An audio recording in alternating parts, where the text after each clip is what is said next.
Good evening. I am Lisa Feely, your host of An Accountable Catholic with Carolina Catholic Radio. Thank you for joining us this evening.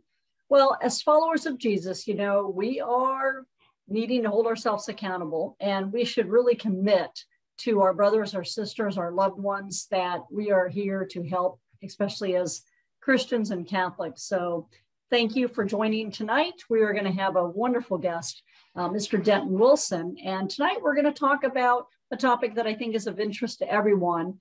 How do we measure success, and why is it important to kind of set a bar or have expectations? And how do we measure, success? So Denton, you're a senior leader in our community, and I can't wait for you to share your story and your journey with all of our listeners. So as I introduce you, I am going to say that I am thrilled to have known you for several years now. And when I think of Denton, just to kind of give a little my own inside opinion, Denton is a man that someone really goes to when they're seeking out true, authentic conversations, real conversations. So when you really want to know the truth and you really want someone who has got your best interest in heart, I think. When I think of someone like that, Denton, I think of you. I think you're wonderful, a wonderful leader, and a senior, again, executive. We talked a little bit about moral leadership on the last show we did a few weeks ago with you. And today we're going to talk about measuring success. So before we get started, thank you for joining us. Thank you, Lisa, very much. And will you share your kind of your journey, introduce yourself a little and share your journey with our listeners? Yes, be proud to. Thank you so much for the opportunity. This one's a little more emotional for me on the topic of just basically measures and the measures of who we are as people. My measures really started very early in life. I was one of those that did not have the best of lives growing up, left home when I was 15. And I really needed to find those measures. Who am I? What's important to me? Was I going to take the measures of what I knew versus what I would like to have? And how do you define where the difference is? And to be frank with you, part of that is a very hard conversation that one must have when you only know what you know. Okay. Right. And so we've all heard that breaking the mold or breaking the chains. And I think a lot of that, Lisa, comes back to being very cognizant and very formal and to believing in yourself that we all need sometimes a second chance and we need an opportunity, but we better be proactive to defining who are we, what matters to us. So I'm just a blessed man. I love what I do for a living. I build really big, ginormous teams that are blessed to build facilities that really take care of other people. So the mission and the purpose has always been near and dear to my heart. And it's something I've done for over 30 years. And it's a passion. And I'll be frank with you, when you sort of work in a healthcare type environment, you live and breathe people and passion and giving to others, because those are some of the coolest people. And to a sense, that's kind of a measure, right?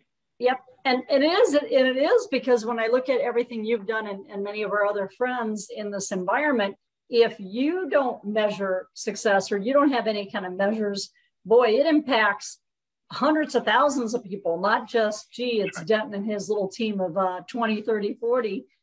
It's critical. So how do you go about, I guess, not only, and I know you'll share some really good life stories, which is why I love it, but separate, if you will, too, your career, your professional career, and how you're measuring success for you and your teams, as well as how you do that in life to make sure that you are delivering, right? And for me as a Catholic and a Christian, we say, God gave us so many talents. We really need to use those for our purpose in life, right? I mean, he did not intend us to hog our only talents, keep them all to ourselves and not care about others, right? Yeah, so it's an interesting question because we all have our different journeys, and that's what's so special about life. There's not a norm. We are establishing our own norm, and then it's changing. So it's really about the journey. And so I was blessed to go through the opportunities I had. So I had a moment to really figure out what those tools were and what the intention of my life was. And the best thing that ever happened is I didn't define it. It's not something that I knew. It's continually morphing and growing and being so purposeful. I never thought for a moment that I would be in a position to where I get to touch so many people in the way that I'm blessed to do it. And thank you for saying what you said, because when I talk about measuring my own success, it is being that man that has the humility in his heart, that people know that I will always be fair, kind, with grace. I will listen loudly. I won't put my arms around you because each and every one of you matter. I'll share one little story of life real quick to get the tone set of who I am as a man. Back in Texas, I moved here 3 years ago, spent the last 30 years in Texas, once again, building really big teams. And I was blessed and honored to walk the journey with 3 terminally ill cancer people that I worked with as professional friends. And so when somebody asks you to walk that life with them, you get to see the true measures of life from a different perspective than you could ever imagine. It's not what I want to be or where I want to go. I just want one more day. And all of a sudden, the measures of success tremendously change. But I was honored to do that. They made incredible impacts to my life. I hope I impacted their lives. If you, the things that are out there with social media and everything today, it's just a way of life. But if you go out and look at Denton Wilson on LinkedIn, you'll see me holding a little bitty bat, right? And there's one of the gentlemen that was dying of cancer that every time he would have a really bad day, he would call me and says, Denton, I need you. And I would drop everything. You can see in that picture, I've got suit and tie on, I've got badge on, and I'm holding a little bitty fish because he needed me at that moment, okay? And so when I came here, one of the things that I missed was that measure of success. When I moved out here, I measured all the normal things, a career, family, retirement. But one of the measures of success was the depth of relationships I built professionally back in Texas that actually turned into very important people in my life. And I was worried that when I got here, would I still stay to be the same man? So you've met Missy, my bride of 35 years, who's the rock of my life, all 4'11" and 90 pounds over, but she rules my world because she loves me and protects me. And every time I get to the point of saying, am I worried? And I look in the mirror and I'm asking myself, am I still that same man? I'll go ask Misty, am I still the man that was that guy? And blessingly, I am. And about, I don't know, 6 months ago, I had a phone call on a Thursday morning from a man very high up, a senior leader in the Charlotte area, that says, Denton, I've watched you, I've watched your walk, I've watched how you engage with people. I found this out last week. Will you walk with me? So I'm still that same man, okay? That's so fantastic. For each of us, our measures of success really are not what you often think they are. Stop looking at the TV screen, stop looking at your computer screen, look in your own heart, put on a piece of paper what drives your true north and who you are so you can define what success is to you. And we can talk a lot about that. That's fantastic. So measuring success too, again, so that ties in. A lot of people say, well, you can be a completely different person. I never got the concept of this, but I'd love your opinion of it, Dan. Well, I can be a completely separate person at home, and then I've got to be really tough and all this at work. I can't be the same person. And those are completely different metrics.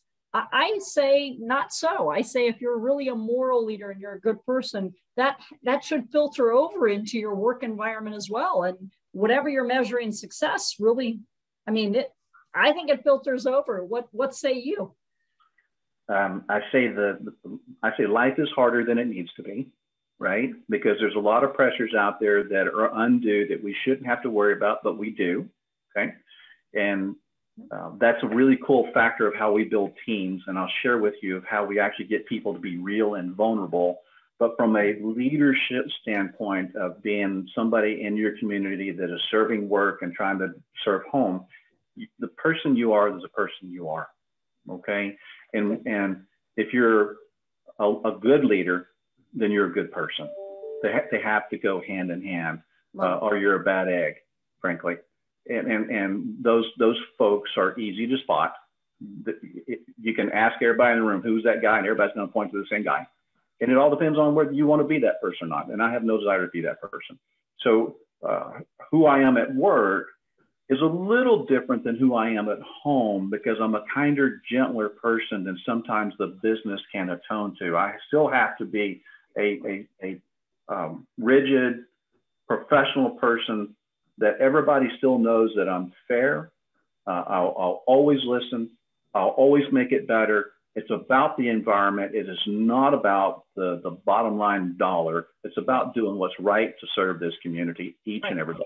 Right. But you don't bend the truth once you get to work, and you don't forget where you came from, and you don't, and again, you don't place all your value in my mind of getting to the next rung on the ladder or making that money. Because to me, what we taught our girls is, if you're only chasing a career spot, I have to be a vice president, I have to do whatever, and you're only chasing the money, that's probably not a good place to be with regards to being a moral leader and truly measuring the right values to be what we would say, I guess, as Christian and accountable people are measures of true success. Lisa, I tell you, it's even worse than that. I suspect you will be a very unhappy person. Okay. Because if you're trying to be somebody that you're not. Oh yeah. No. Okay. Right. Yep. And so there's on our every other Thursday men's living group that we're studying this book. It's called "What Are the True Measures of a Man?" It's a really good read because it goes to specifically what you're talking about. Good. It goes to the aspect of what did you measure growing up? What was your journey? What was your norm? What were the things that really made you happy, drove your passion? And all of a sudden, sometimes in the professional life, men specifically, because pride and ego get in the way, their measures change. And the things that really brought them happiness and made them who they were, to give them their presence. And it's a man and woman thing. It's not either. It doesn't take one or the other. Changes. And then people figure out, they feel like, what did change in my life? Nothing changed. You changed. Okay. You started making decisions based on peer pressure of what the world is looking at you, putting pressures upon you, and you didn't stay true to your true north. You have to define who you are by your true north, by measures that you can always look back on. Listen, we're all sinners. Lisa, I've shared with you, I wear this particular bracelet, which is called a Fisher of Men's bracelet. I love it. Yep. Because my son wears one and I wear one, because it reminds us continually that my most important task in life is to make the people around me better. It's not about making me better. They make me better. And if I continue to give to them, then it's a real holistic win. And so every now and then I need that reassurance that then you maybe need a pause, right? And you need to think about, are you still being that true person?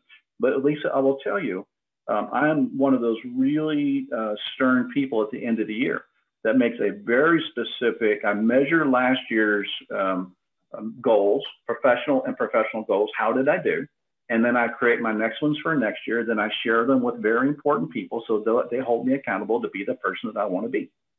Yeah, I think that's fantastic. So a lot of people, especially in the business world, will say, well, that makes a lot of people feel badly to have metrics and to be, feel like you're going to be held accountable, right? Makes people nervous. How do you approach your team in a career environment and say, look, we are going to hold you accountable, and these are the metrics we're going to measure you to? I mean, a lot of people feel that's very stressful, but I say it's a must-have. I've done it all my life as well, but as a Lean Six Sigma Master Black Belt, I love measures. So I'm one of those, crazy gals that likes metrics. But how do you handle that realistically? I absolutely love measures as well. And here's why. Two overused buzzwords in today's world: collaboration and trust. And so I'm not really looking for collaborations on my real big teams. I'm looking for the willingness to collaborate. If you have a willingness in your heart, then we can grow together. And I'm not looking just for trust. I'm looking for vulnerable trust. Those that are willing to have the courage to raise their hand and say, I need your help. That's why people aren't willing to be held accountable, because they're scared to raise their hand and say, I'm inadequate at this moment. I really want you to say you're inadequate at this moment. That is real human nature. That's good stuff. Right. But we have learned so much about project teams and how to motivate them. And it really isn't about technical skills. Technical skills are the ante to the table. It's the people skills that all good collaborative leaders are looking for now. And here's a perfect example. I'll show you why. We do a very structured delivery process of what we do at work. We align teams with their sausage making. What drives them? What are the factors? What tools are they going to use? How are we going to hold each other accountable? And then we do an expectation session. And that expectation is based on only 8 different topics, one little sentence each: conflict resolution, honesty and trust, conflict resolution, communication. And we create what is a good and a negative of each of those topics. And that creates a governance, a charter. But here's the key to it, is what do you do with those measures? You create the measures, but most people don't do anything with them. They sort of just put them on the shelf. Yeah, exactly. We don't. We absolutely do these very formalized moments in life and at work where we stop and pause and say, okay, how are we doing? But here's the key in today's business world and personal world, because of social media. We start comparing ourselves against other people before we actually measure ourselves. Yes. And so when we stop and we put those measures on the wall, we don't allow people to talk because they won't anyhow. There's too much peer pressure in the room. So we put the outcomes of that, what I call a dot test, and all they're allowed to do is use yellow, green, and red dots on each of the topics without saying a word. And where people will not raise their hand, they will dot that wall up to death. And now we know what to talk about.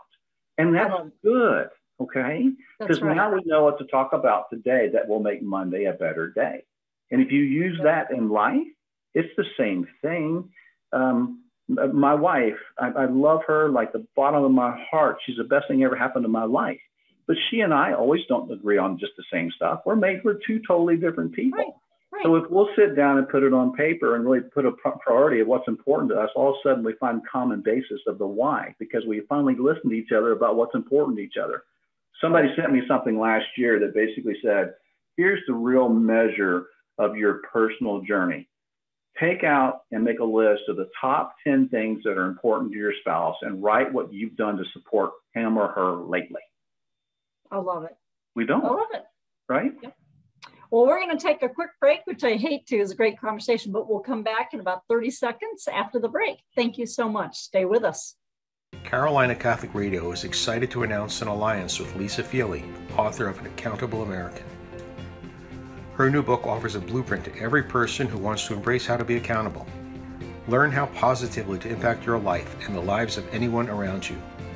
50% of the book profits will be donated to a local 501c3 Catholic charity, including Carolina Catholic Radio and those affiliated with us. 2020 was a tough year for many people. Consider donating to charity by buying a copy of An Accountable American, just $20 on our website. Achieving accountability is a great way to start the new year. If you want to learn how to achieve enlightenment, peace, and prosperity, this is a great start. Now back to An Accountable Catholic Radio show. Welcome back to An Accountable Catholic with Denton Wilson. So thank you again, Denton, for joining us. We've been having a great conversation. I love what you say about measuring, and talking to people, right? Going to the people that you trust around you. I'm going to say circle of influence, your friends, your colleagues, your loved ones. I learned early on in my career, I was at Macy's and had about 18 people that reported to me. And I thought I was doing a great job as a manager. I got in there early every day and I was work. And, my team showed up about 8:30, 9 a.m. And by 10:30 or 11, we're obviously off and running to a very hectic day, especially at Macy's in a retail environment. You're working so hard, 10, 12, 14-hour days. And when I went to get my first review, everyone says, you're a nice person, but you're a terrible manager. And I thought, oh my gosh, what did I do? We all work together. We do this all hard work and everything. And the feedback started coming back. Lisa, it's 45 minutes or an hour before you even said good morning to me. You were just work. And my thought was, well, I was there an hour and a half before you. I didn't even think about, stop my day, ask anybody how they're doing, what's going on in their life, because we all have a lot going on in our lives. So I learned my lesson really early that you need to get feedback from people. So I love how you said that with Misty, where you said, how are we doing?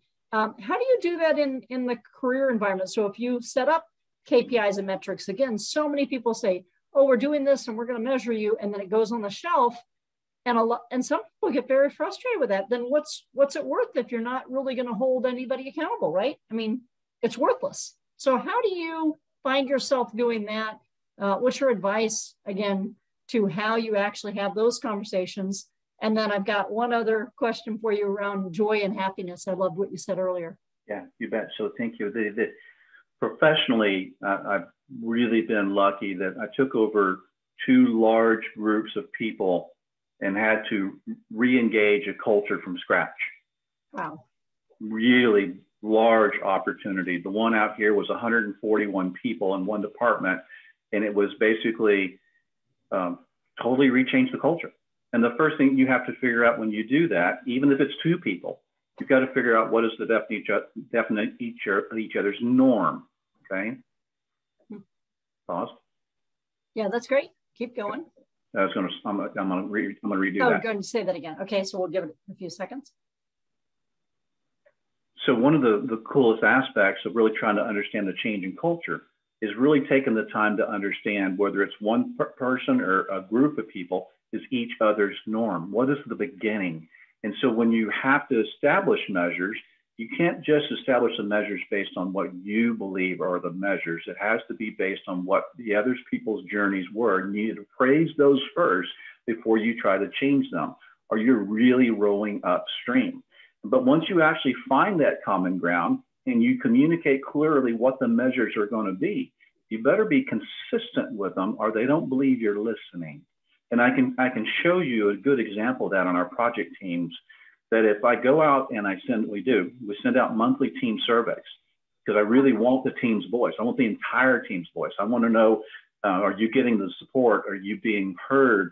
Are you feeling challenged? Do you have the resources that you need?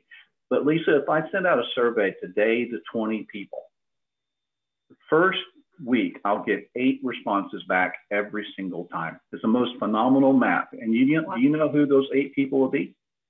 They will be always the people that have something negative to say first. Oh no. Always. Okay? Okay. So if my project manager or assistant does not send a reminder saying we have 8 of 20 that we need your next responses, we won't get the other 8 that balance out the previous 8, so we get the real meat. Okay? Yes. Yeah. And then what we must do is we must atone to being good leaders and communicate back to the comments that deem responses before the next survey goes out, or people won't take the next survey. Right. So it really depends on if you're being a good leader and if you're really atoning to the people that you care about, because it is about the people and the environment that you put them in, then you better be proactive to the measures, be clear with them, and being consistent in the way that you give them. Everybody hates surveys, right? Right. But the teams that really see that their voice is heard on a survey love surveys. Yeah. Well, this sounds an awful lot like parenting, Denton. I love what you just said, right? Because what happens if we threaten, or set up something nice and say, oh, we're going to reward you, and then never do anything about it, right? That's right. Then we quickly learn that, and children do, well, that was worthless. I'm not even going to try next time, right? That's great. So something you said earlier that I really, really liked, and I completely agree with, is so many people are chasing, well, I always have to be happy. And I can't remember how my dad used to say it, but he said, if you're in that group that just always want to try to find something to be happy, it's going to be very short-lived. And you're in that situation where as soon as you thought you got that going, it made you happy, then you're onto something else, and you never actually sustain true joy, like true. So if you want to measure something, right, in life, in this journey of life, don't measure happiness. Right. Measure joy, okay? Because happiness is achieved when you've done something that you've set out to do, and then you have to start over every time. It's an up and down, up and down. Joy is a continual in your heart. It's happiness is fleeting, joy is a continuing, and it's always growing. And so when you have joy in your heart, you have grace in your heart, you have empathy in your heart, you have humility in your heart, and you tend to find that you are more at peace. And isn't that kind of what we're all searching for? If we're measuring things, to what end, to what purpose? It's not just measuring because we want somebody to make a lot of money. We want to measure because we want to achieve things. You know, there's 3 ways to motivate people. And that's one with autonomy, which is self-purpose, right? Our own self-drive. There's mastery, which is the ability for me to shine above others. So we actually take a lot of pride that we're growing. But there's the most important one, which is to be part of something that you can't achieve by yourself. It takes a larger aspect of a group to achieve it. And that's what makes people happy. Right. So joy is what we're searching for. No, I think you said it great in a great way. I think so many people want these groups, right? They want community. I think we were made, I mean, God said we are many and one, right? We're all together as a body. And I think that that's so true. So, you know, in our prior show, we talked about moral leadership. In this show, we're talking about measuring success. So the bottom line, what I hear you saying, which I think is so true, and correct me if I'm wrong, but in order to really, I guess, achieve what is really success, you really should know what you value, count on your loved ones, count on your friends, count on a circle of influence to give you feedback, and really measure those metrics. You can't just come up on your own. You've got to have metrics that other people that are important to your life, whether it's your personal life or your work life, who's got to be involved. It can't just be, I'm creating all my own metrics and I'm checking all the boxes and, hey, look at me, I'm great. That does not equal success in life, in my mind. Yeah, in our men's group, we look at faith, family, friends, happiness, and work, and we rank those. So I'm going to make you say it one more time, a little slower. Okay, so faith, friends, family, health, and work. Love okay, it. Professional. And what we do is we individually rank ourselves where we feel those are in balance. And there's no right. I mean, there is kind of a right ranking. Yeah. Health should be higher than it really is often, right? Yeah. And so we measure ourselves and we communicate where we are as a men's group. But more importantly, we are all each responsible for taking those back to our spouses and have them rank them. And then we bring that back so we can show each other whether we really know who we are and where we are in that moment. Because a lot of times we just get out of balance. And that's not a bad thing. It's okay. We're people. We're humans. Right. But you have to have ability in anything that you do to define what success means. And if you're struggling in life, or if you're not really sure, then you don't have clarity, then take a moment with a piece of paper and formally write down, what does success in my life mean to me at this moment? And drive that towards measurable goals. I use the term WIGs. WIGs are wildly important goals. And in life, you can only have two of those. Having more than two, you won't be good at any of them. You'll get so washed out. But you can have two WIGs and as many supporting subset goals to those WIGs, but they can support those two. Now, can my WIGs change over life? Yes. Yeah. Yes. You get good at those two WIGs, and you might add another WIG. And one of those WIGs might be that I really want to take better care of myself mentally and spiritually this year. Well, okay, now tell me what that means. Good. Don't just say that I want to do that. You better have some meat on the bone. Right. Nope, I agree. And you know, last but not least, I'll end by saying I hope that people like shows like this and learn from it, because the statistics I recently saw, which just shocked me, Denton, was that over 85% of our young population are in constant need or is seeking mental assistance, mental health assistance, and talking to others. And I think that's a good thing overall to seek others' input, especially professionals. However, I kind of think 85% is a very high number. So to me, it's a little out of balance, because I think there's so much in the mainstream media and so much out there news that a lot of young people don't know how to like sit back, like you said, think about what you want out of life and, you know, find what you value and then go to others and have those real authentic conversations. I think the more that people have it, we would be better off. I think the measure of reality for me is what's off. I saw an image the other day that I so liked because it was simple. It was a mirror, an oval mirror, and it had a beautiful red apple sitting there and seeing its reflection of how beautiful it was. But what you couldn't see in the mirror was the backside of the apple that had been totally eaten off. Oh. And so it was the definition of social media. They're seeing all the good stuff on the apple, but they're not seeing all the other scars. Wow. And so that's the real measure today, is how do folks measure themselves about what's important? Measure about yourself. Don't measure about other people that you don't know if that's real or not.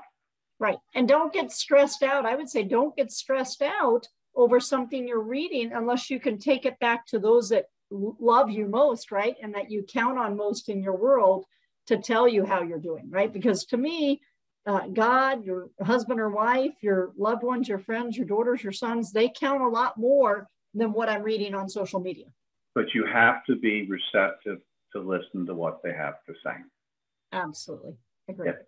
Very good. Well, that's a great way to end our show. Thank you so much again, Denton. So we talked about measuring success. And again, all of our shows are always reposted in a video and on podcast. So thank you so much. If you want to revisit old shows and everything, you can come visit us at Carolina Catholic Radio at all times, but for an Accountable Catholic, 5 p.m. Thursday nights. Thanks again, Denton, for joining us tonight.